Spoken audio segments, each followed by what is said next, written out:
From the flowing waters of the river of ocean, my ship passed into the wide spaces of the open sea, and so reached the island of Iea, where, ever fresh, dawn has her home and her dancing lawns, and where the sun rises.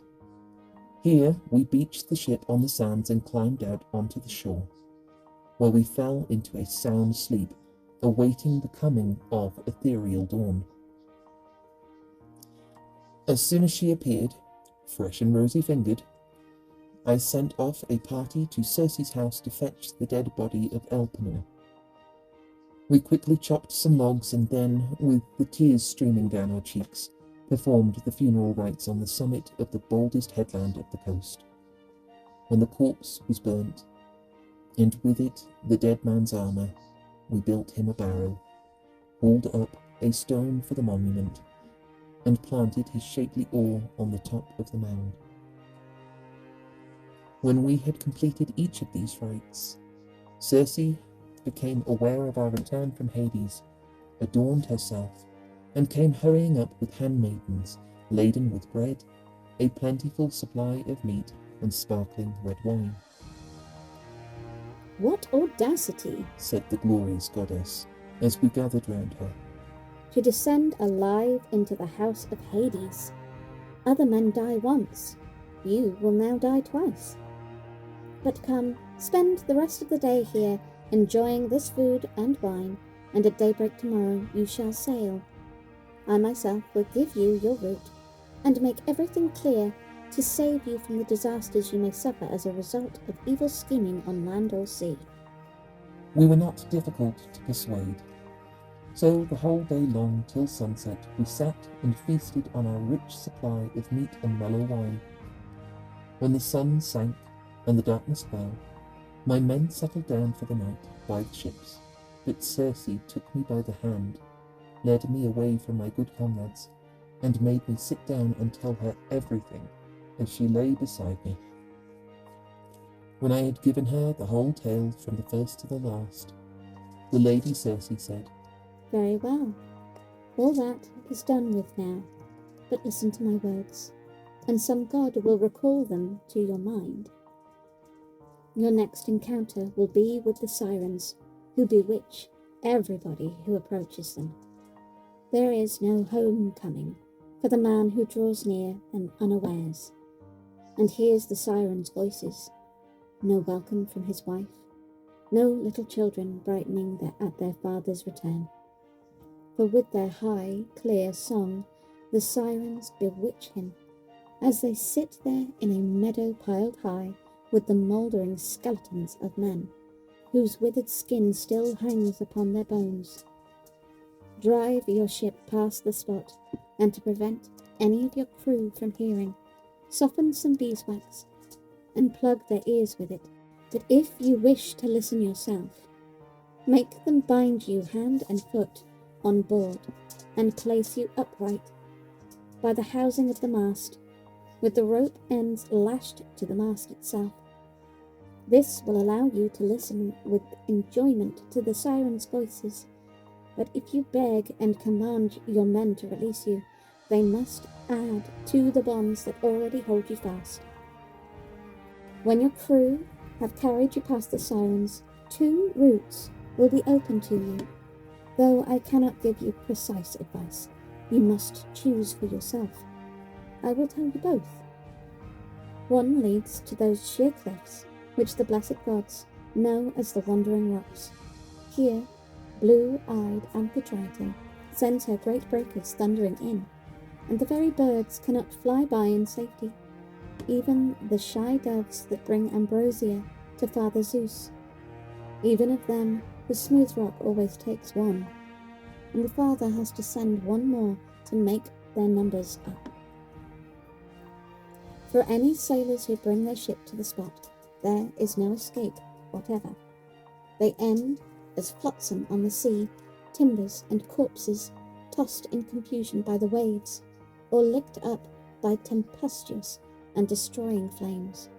Of all ships that go down to the sea, one only has made the passage, and that was the celebrated Argo. Homeward bound, from Aeetes' coast, and the waves would soon have dashed her upon the mighty crags if Hera, for the love of Jason, had not helped her past. In the other direction lie 2 rocks, one of which rears its sharp peak up to the very sky, and is capped by black clouds that never stream away nor leave clear weather round the top. Even in summer or at harvest time, no man on earth could climb to the top of it, or even get a foothold on it, not even if he had 20 hands and feet to help him, because the rock is as smooth as if it had been polished. But halfway up the crag there is a murky cavern, facing the west, and running down to Erebus, past which, illustrious Odysseus, you will probably steer your ship. Even a strong young bowman could not reach the gaping mouth of the cave with an arrow shot from a ship below. It is the home of Scylla, the creature with the dreadful bark. It is true that her yelp is no louder than a newborn pup's, but she is a repulsive monster nevertheless. Nobody could look at her with delight, not even a god if he passed that way. She has 12 feet, all dangling in the air, and 6 long scrawny necks, each ending in a grisly head with triple rows of fangs set thick and close, and darkly menacing death. Up to her waist she is sunk in the depths of the cave, but her heads protrude from the fearful abyss, and thus she fishes from her own abode, groping greedily around the rock for any dolphins or seals, or any of the larger monsters which Amphitrite breeds in the roaring seas. No crew can boast that they ever sailed their ship past Scylla unscathed, for from every blue-prowed vessel she snatches and carries off a man with each of her heads. The other of the 2 rocks, Odysseus, is lower, as you will see, and the distance between them is no more than a bowshot. A great fig tree with luxuriant foliage grows upon the crag, and it is below this that the dread Charybdis sucks the dark waters down. 3 times a day she spews them up, and 3 times she swallows them down once more in her horrible way. Heaven keep you from the spot when she does this, because not even the Earthshaker could save you from destruction then.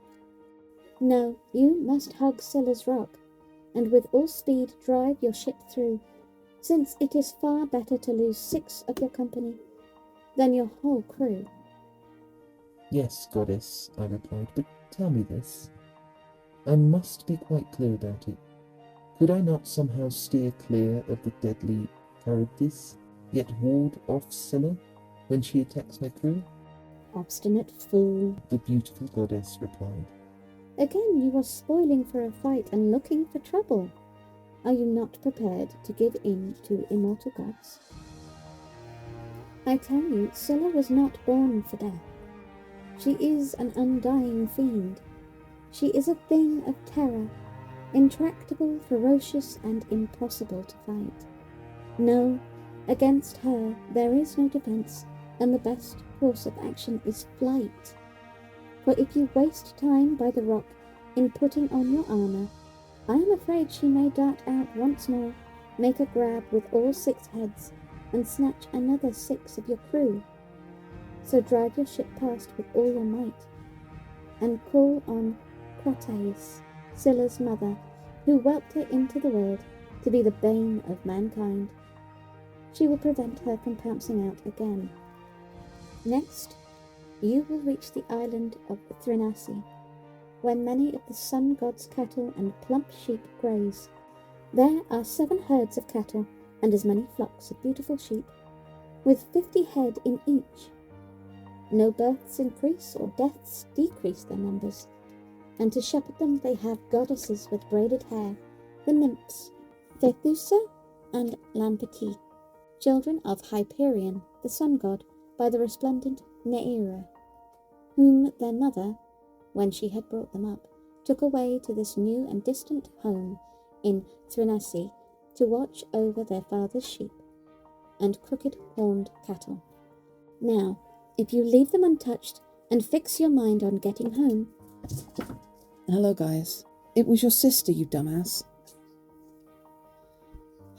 Now, if you leave them untouched and fix your mind on getting home, there is some chance that all of you may yet reach Ithaca, though not without suffering. But if you hurt them, then I predict the destruction of your ship and your company. And if you yourself contrive to escape, you will reach home late, in a wretched state, having lost all your comrades. As Circe came to an end, Dawn mounted her golden throne. The glorious goddess left me and made her way inland, while I went to my ship and ordered my man to embark and untie the horses.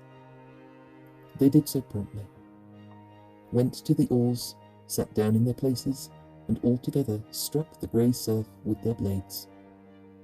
Then Circe, that formidable goddess with the beautiful hair and a woman's voice, sent us the friendly escort of a favourable wind, which sprang up from astern and filled the sail of our blue-painted ship. We set the tackle in order fore and aft, then sat down, and the wind and the helmsman kept her on course. Then, perturbed in spirit, I addressed my men. "My friends," I said, "it is not right that only one or two of us should know the prophecies that divine Circe has made to me, and I am going to pass them on to you, so that we may all be forewarned, whether we die or escape the worst and save our lives." Her first warning concerned the Sirens with their divine song. We must beware of them and give their flowery meadow a wide berth, but she instructed me alone to hear their voices. "You must bind me very tight, standing me up against the step of the mast and lashed to the mast itself, so that I cannot stir from the spot. And if I beg and command you to release me, you must tighten and add to my bonds." In this way I explained every detail to my men. In the meantime, our good ship, with that friendly breeze to drive her, fast approached the Sirens' isle. But now the wind dropped. Some power lulled the waves, and a breathless calm set in. Rising from their seats, my men drew in the sail and threw it onto the hold, then sat down at the oars and churned the water white with their blades of polished pine. Meanwhile, I took a large round of wax, cut it up small with my sharp sword, and worked the pieces with all the strength of my fingers. The wax soon grew warm with my vigorous kneading, and with the rays of the sun god, Hyperion's son. I took all my men in turn and plugged their ears with it. Then they bound me hand and foot, standing me up by the step of the ship's mast, and then lashing me to the mast itself. I mean, she didn't actually say you had to listen to them. She said if you wanted to listen to them. This done, they sat down once more and struck the grey water with their oars. We made good progress, and had just come within call of the shore when the Sirens became aware that a ship was bearing down upon them, and broke into their high, clear song. Draw near, illustrious Odysseus, man of many tales, great glory of the Achaeans, and bring your ship to rest, so that you may hear our voices. No seaman hath ever sailed his black ship past this spot without listening to the honey-sweet tones that flow from our lips, and no one who has listened has not been delighted and gone on his way a wiser man. For we know all that the Argives and Trojans suffered on the broad plain of Troy by the will of the gods, and we know whatever happens on this fruitful earth. This was the sweet song the Sirens sang, I'm not singing that to you. and my heart was filled with such a longing to listen that I ordered my men to set me free, gesturing with my eyebrows. But they swung forward over their oars and rowed ahead, while Perimedes and Eurylochus jumped up and tightened my ropes and added more. However, when they had rowed past the Sirens, and we could no longer hear the sound and the words of their song, my good companions were quick to clear their ears of the wax I had used to stop them, and to free me from the ropes that bound me. We had no sooner put this island behind us than I saw a cloud of spume ahead. What is spume? And shut up, you. And a raging surf, and heard the thunder of the breakers. My men were so terrified that the oars all dropped from their grasp and fell with a splash onto the sea, and the ship herself, now that the hands that had pulled the smooth blades were idle, was brought to a standstill. I went up and down the ship, stood by each man, and encouraged them with soothing words. "My friends," I said, "we are men who have met trouble before, and this trouble is no worse than when the Cyclops used his brutal strength to imprison us in his cave. Yet my courage, strategy, and intelligence found a way out for us, even from there, and I am sure that this too will be a memory for us one day. So now let us all agree to do exactly as I say. Oarsmen, stay at your oars, striking hard with your blades through the deep swell, in the hope that Zeus allows us to escape disaster and come out of this alive. Helmsman, your orders are these. Fix them in your mind. For the good ship's steering oar is in your control. Give a wide berth to that foaming surf and hug these cliffs, or before you can stop her, the ship may take us over there and we'll be wrecked." The crew obeyed me immediately. I did not mention the inescapable horror of Scylla, fearing that in their panic my men might stop rowing and huddle below decks. But now I allowed myself to forget Circe's irksome instruction not to arm myself in any way. I put my famous armour on, seized a couple of long spears, and took my stand on the forecastle deck, hoping from there to get the first view of Scylla, the monster of the rocks, who was preparing disaster for my crew. But I could not catch a glimpse of her anywhere, though I searched the sombre face of the cliff in every part till my eyes were tired. Thus we sailed up the straits, wailing in terror, for on one side we had Scylla, and on the other side the awesome Charybdis, sucked down the salt water in her dreadful way. When she vomited it up, she was stirred to her depths and seethed over like a cauldron on a blazing fire, and the spray she flung up rained down on the tops of the crags at either side. But when she swallowed the salt water down, the whole interior of her vortex was exposed. The rocks re-echoed to her fearful roar, and the dark blue sands of the seabed were exposed. My men turned pale with terror, and now, while all eyes were on Charybdis, as the quarter from which we looked for disaster, Scylla snatched out of my ship the 6 strongest and ablest men. Glancing towards my ship, looking for my comrades, I saw their arms and legs dangling high in the air above my head. "Odysseus!" they called out to me in their anguish. But it was the last time they used my name. For like an angler on a jutting point, who casts his bait to lure the little fishes below, dangles his long rod with its line protected by an ox-horn pipe, gets a bite, and whips his struggling catch to land, Scylla had whisked my comrades, struggling up to the rocks. There she devoured them at her own door, shrieking and stretching out their hands to me in their last desperate throes. In all I have gone through as I explored the pathways of the seas, I have never had to witness a more pitiable sight than that. When we had left the rocks, Scylla and the dread Charybdis behind, Shush. we soon reached the sun god's lovely isle, where Hyperion kept his splendid, broad-browed cattle and his flocks of sturdy sheep. From where I was on board, out at sea, I could hear the lowing of cows as they were stalled for the night, and the bleating of sheep. And there came to my mind the word of Tiresias, the blind Theban prophet, and of Circe of Rieu, who had each been so insistent in warning me to avoid this island of the sun, the comforter of mankind. So with an aching heart I addressed my men.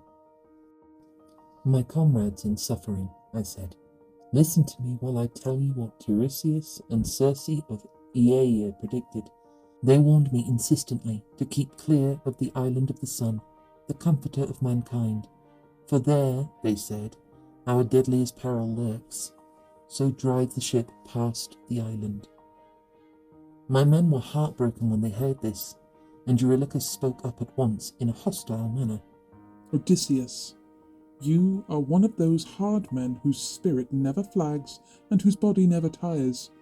You must be made of iron through and through to forbid your men, worn out by our efforts and lack of sleep, to set foot on dry land, with the chance of cooking ourselves a tasty supper on this sea-girt isle. Instead, you expect us, just as we are, with night coming on fast, to abandon this island and go wandering off over the foggy sea. It is at night that high winds spring up and wreck ships. What port could we reach to save ourselves from going down if we were hit by a sudden squall from the south or the west? There's nothing like the south wind or the wicked west for smashing a ship to pieces, and they don't ask leave of our lords, the gods. No, let us give in to the evening dusk and cook our supper by the side of the ship. In the morning we can go on board and put out into the open sea. This speech of Eurylochus was greeted by applause from all the rest. I mean, he is trying to save your life, guys, come on. And it was brought home to me that some god really had a calamity in store for us. I answered him with words on wings. Eurylochus, I am one against many, and you force my hand. Very well, but I call on every man of you to give his solemn promise that if we come across a herd of cattle or a large flock of sheep, he will not kill a single ox or sheep in a wanton fit of recklessness. Just sit peacefully and eat the food that the goddess Circe has provided. The crew agreed and gave the promise I asked for. Famous last words. Accordingly, when all had sworn and completed the oath, we brought the good ship to anchor in a sheltered cove with fresh water at hand, and the men disembarked and proceeded efficiently to prepare their supper. When they had satisfied their hunger and thirst, their thoughts returned to their dear comrades whom Scylla had snatched from the hollow ship and devoured, and they wept till soothing sleep overtook them. In the third watch of the night, when the stars had passed their zenith, Zeus the cloud-gatherer whipped up a gale of incredible violence. He covered the land and sea with clouds, and down sped night from heaven. As soon as dawn came, fresh and rosy-fingered, Yet they really like that line. we beached our ship and dragged her up into a hollow cave, which the nymphs used as a dancing ground and meeting place. I ordered all my men to gather round and gave them a warning. My friends, I said, since we have plenty of food and drink on board, let us keep our hands off these cattle, or we shall come to grief. For the cows and the fine sheep you have seen belong to that formidable god, the sun, whose eyes and ears miss nothing. My strong-willed company accepted this, and now for a whole month the south wind blew without a pause, and after that we had nothing but the south and the west winds. The men, so long as their bread and wine lasted, kept their hands off the cattle as they valued their lives. But when the provisions in the ship gave out, and the pangs of hunger sent them wandering with barbed hooks in quest of any game, fishes or birds which might come to hand, I went inland to pray to the gods in the hope that one of them might show me a way of escape. When I had gone far enough across the island to be clear of the rest, I found a place that was sheltered from the wind, washed my hands, and made my supplications to the whole company of gods on Olympus. They then cast me into a pleasant sleep. In the meantime, Eurylochus was broaching a wicked scheme to his mates. Of course it's Eurylochus. My comrades in suffering, He said, listen to what I have to say. To us wretched men, all forms of death are abominable. I'd said the word. I'm usually not very good with that word. But death by starvation is the most miserable way to meet one's doom. So come, Let us round up the best of the sun's cows and sacrifice them in honour of the immortals who live in the broad sky. That is not a good idea. You have been told not to do that. If ever we reach our homeland in Ithaca, our first act will be to build Hyperion, the sun god, a magnificent temple, and fill it with precious offerings. Yeah, I think he just wants his sheep.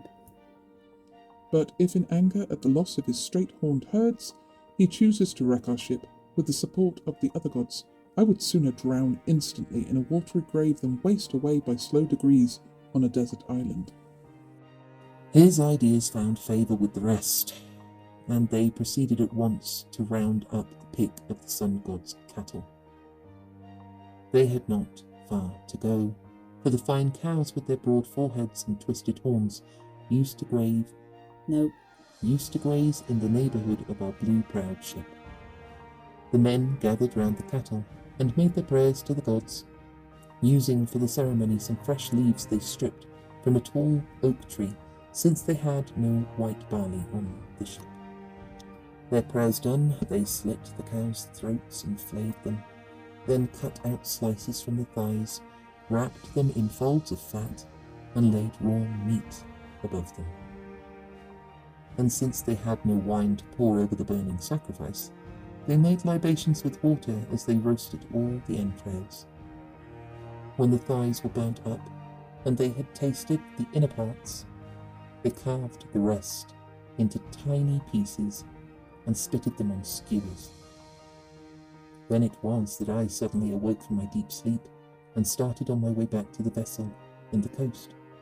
Directly I came near my curved ship, the sweet smell of roasting meat was wafted all about me. I exclaimed in horror and called out to the immortal gods, "Father Zeus and you other blessed gods who live forever, so it was to ruin me that you lulled me into that cruel sleep." While left to themselves, my men planned this awful crime. A swift messenger, Lampetie herself, Lampetie of the trailing robes, ran to the sun god Hyperion with news that we had killed his cattle, and in a fury he cried out to the immortals, "Father Zeus and you other blessed gods who live forever, take vengeance on the followers of Odysseus, son of Laertes. They have criminally killed my cattle, the cattle that gave me such joy every day as I climbed the starry sky and as I dropped down from heaven and sank once more to earth. If they do not repay me in full for my slaughtered cows, I will go down to the realm of Hades and shine among the dead." It's a bit of a threat there, then. Sun, The cloud gatherer answered him. shine on for the immortals and for mortal men on the fruitful earth. As for the culprits, I will soon strike their ship with a blinding bolt out of the wine-dark sea and smash it to pieces. This part of the tale I had from Calypso of the beautiful hair, who told me that she herself had heard it from Hermes the messenger. When I had come down to the sea and reached the ship, I confronted my men one after the other and rebuked them. But we could find no way of mending matters. The cows were dead, and the gods soon began to show my crew ominous portents. The hides began to crawl about, the meat, roast and raw, bellowed on the spits, and the sound, as of lowing cattle, could be heard. For 6 days, my men feasted on the pick of the sun's cattle they had rounded up. But when Zeus brought the 7th day, the fury of the gale abated, and we quickly embarked and put out into open sea, after stepping the mast and hauling up the white sail. When we had left the island astern, and no other land or anything but sky and water was to be seen, Zeus brought a sombre cloud to rest above the hollow ship, so that the sea was darkened by its shadow. Before she had run very far, a howling wind suddenly sprang up from the west, and hit us with hurricane force. The squall snapped both forestays simultaneously. As the mast toppled, all the rigging tumbled into the hold, and the mast itself, reaching the stern, struck the helmsman on the head and smashed in all the bones of his skull. He plunged like a diver from the deck, and his brave soul left his body.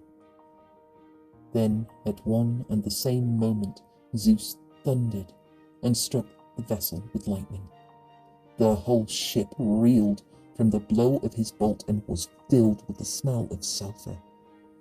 My men were flung overboard, and round the black hull they floated like seagulls on the waves. There was no homecoming for them. The god saw to that. Meanwhile, I kept shifting from one part of the ship to another, till a great wave tore her sides from her keel, which the ship then swept along denuded of its ribs. It snapped the mast off close to the keel, but as the backstay, which was a leather rope, had fallen across the mast, I used it to lash mast and keel together, and astride these two timbers, I became the sport of the furious winds. The storm that had blown up from the west subsided soon enough, but was quickly followed by more wind from the south, to my great distress, for this meant that I should have once more to retrace my course to the dread Charybdis. All through the night I was swept along, and at sunrise found myself back at Scylla's rock and that appalling whirlpool. Charybdis was beginning to suck the salt water down, but as she did so, I swung myself up to the great fig tree on which I got a tight grip and clung like a bat.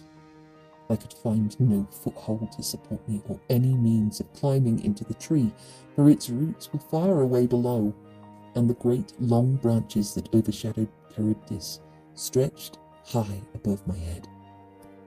However, I clung grimly on until she spewed up my mast and keel once more. I longed for them to reappear, and in the end they did. At the time of day when a judge with a long list of disputes to settle between obstinate litigants rises from court for his evening meal. Then at last the timbers reappeared on the surface. I let go and dropped, with my sprawling hands and feet, to splash into the water clear of the great logs. I clambered onto them and paddled along with my hands, and thanks to the father of men and gods, Scylla did not catch sight of me. Otherwise nothing could have saved me from certain death. 9 days drifting followed, but in the night of the 10th, the gods washed me up on the island of Ogygia, the home of Calypso of the braided tresses, that formidable goddess with a woman's voice, and she received me kindly and looked after me. But why go again through all this? Only yesterday I told you and your noble wife the whole story here in your home, and it is tedious for me to repeat a tale already plainly told.